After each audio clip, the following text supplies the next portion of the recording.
What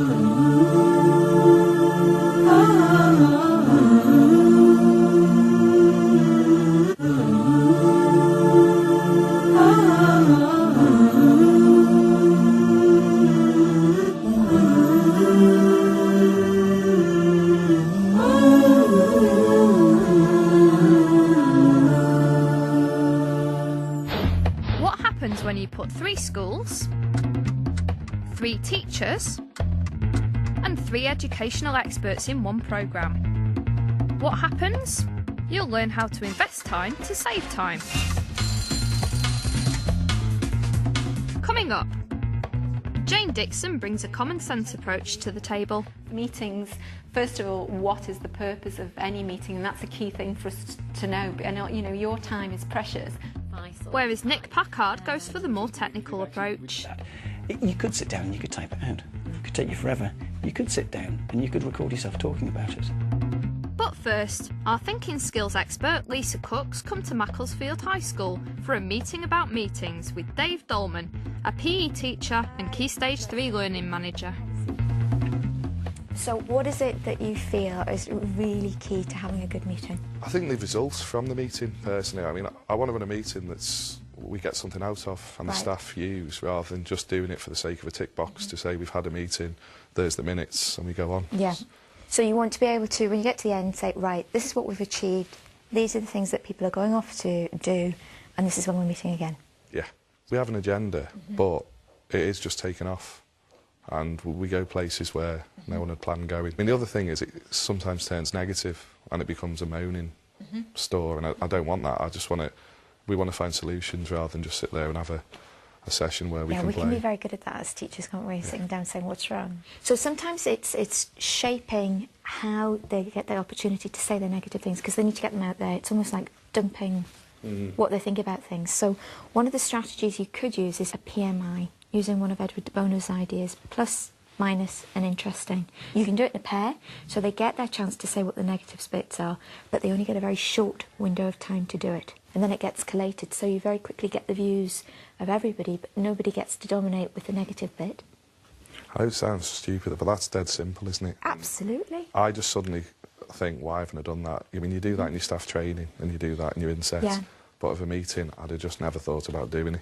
But sometimes it's having the experience of having to sit and think, they've got to stop talking, and it's just drawing ideas from different places. I mean, the PMIs and Edward de Bono's ideas aren't anything new, are they? No. I mean, it's from them. I mean, if I go in and say this is the idea, I'll get, we haven't discussed it. If I go in and say this is what we want to do, how are we going to do it, I'll get, why are you asking us? It's not our job. Yes. So I've got to meet that in the middle. And I think warning people that's what they're going to do before they come in.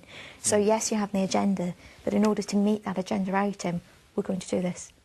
So they know. So it's not a great shock. They've had their chance to say whatever they think before they come into the room. And then do it. So the PMI is one way of structuring it.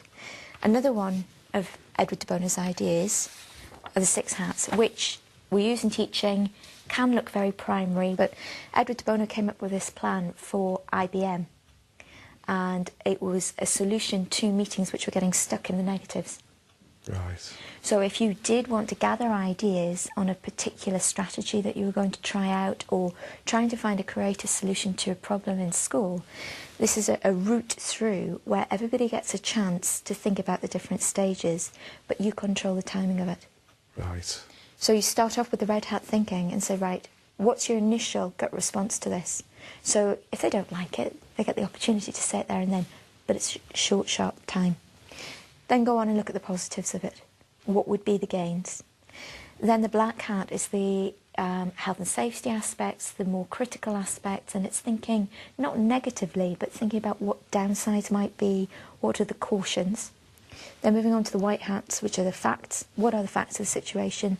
Let's get them here, let's get them out on the table. And then your green hats, your creative solutions. Okay, we've had our chance to talk about this. How do we solve it? What can we do? And then the final blue hats thinking is bringing it all together. Now, if we were in a classroom, yes, we'd do the full pantomime of having the different hats on and taking students through it. But doing it in a meeting means that no one group gets to dominate it. And that can take an hour's discussion. I mean, that's great, and you can put that in. But again, it's a time thing for us, and the list we have to discuss, maybe it's time we do stop and step back and say, right, the agenda's too big. We're going to concentrate on this and we're going to do it properly. We seem to put everything we can into it. So, right, we need to cover attendance, we need to cover behaviour, we need to cover punctuality, detentions, whatever, homeworks. And then with an hour meeting, if you break it down, you've got a couple of minutes on everything. So maybe that is the way forward. For copies of these resources and more of Lisa's ideas, log on to our website at www.teachers.tv. Next up, it's early years expert Jane Dixon, who's come to Lowercroft Primary in Bury to see Damien Lansdale, a deputy head who's unafraid to make his feelings about meetings quite clear. I would say the most onerous side of my job is meetings. Being taken to meetings, dragged to meetings and forced to go to meetings, which quite often seem to have no real relevance or point. Right, well, actually that is a very common cry from many people. They would say that meetings are a waste of time. So what is it about a meeting that for you makes it a waste of time? I think quite often when you turn up and it's been badly planned and the agenda seems to be absolutely all over the place, and then things can get worse if the poor agenda's not stuck to at all, it goes downhill. Also, I think people getting off the point and talking about things that are completely irrelevant, but just wanting to say their little bit at the meeting and wasting everybody's time for a good 5 minutes. And also, when a meeting is just there to disseminate information, if all they're doing is throwing information at you, there's probably a better way to do it, I think, than making everyone attend and sit there for an hour or so. Absolutely. I mean, I totally agree with you. I mean, meetings, first of all, what is the purpose of any meeting? And that's a key thing for us to know. I think if you're attending meetings that are information only, you know, you could see, I've got better things to do with my time. You just want the information, don't you? By the same token, you don't want to miss out because, you know, it could be relevant to you, your class or your school. So one thing I would suggest, make sure you've seen an agenda. Is it information giving or is it something that you're required to do?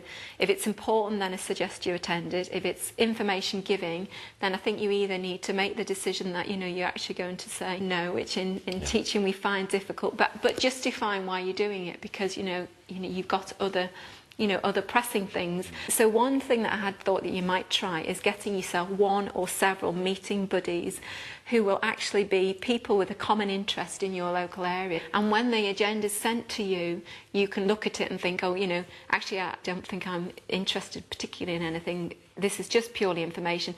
And ring or email your meeting buddy and ask him or her to attend on your behalf. And they would then communicate that information to you. And if you needed any further clarification, you could ring up and actually ask them, you know, what had gone on at the meeting.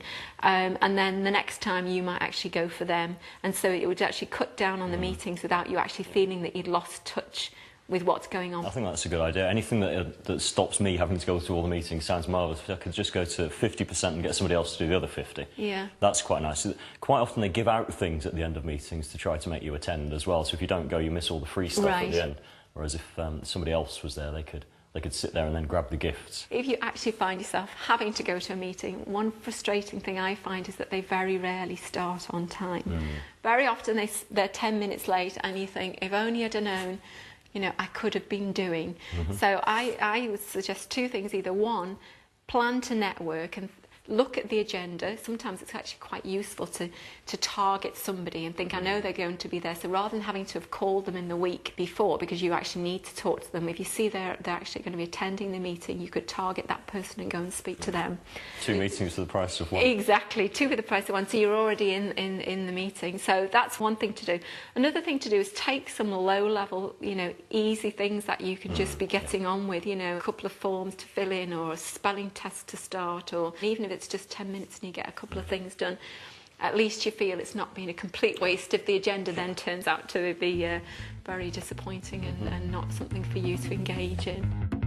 For copies of these resources and more of Jane's ideas, log on to our website at www.teachers.tv. Last but not least, it's Nick Packard. Our ICT specialist has come to Worth Primary in Cheshire to chat to Brenda Sigley, a Year 3 teacher and acting deputy head. I do have to attend lots of meetings, but also chair meetings, and sometimes I'm not sure how much of an effective communicator I am, and I just really would like a little bit of help to make me become more effective. When you're leading a meeting, do you think in terms of how you might present the relevant pieces of information to people in different ways? Is it one of the sort of is it a strategy that you would use in planning a meeting? Thinking about the audience, yeah, that would be it. Yes, I think so. Yes. Would it be the sort of thing where you would ever consider actually not presenting a piece of paper but presenting a PowerPoint?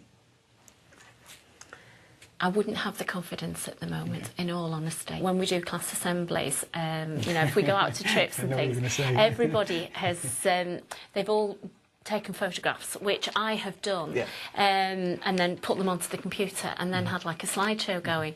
And there are so many times that I would like to think, wow, I wish I could do that. And, do you know, there is an absolutely lovely, lovely, simple way of creating a slideshow with a bunch of photographs. Generally speaking, when you've downloaded your photographs, they automatically go into your My Documents folder in your My Pictures folder. Yeah. So that's probably what you will look for.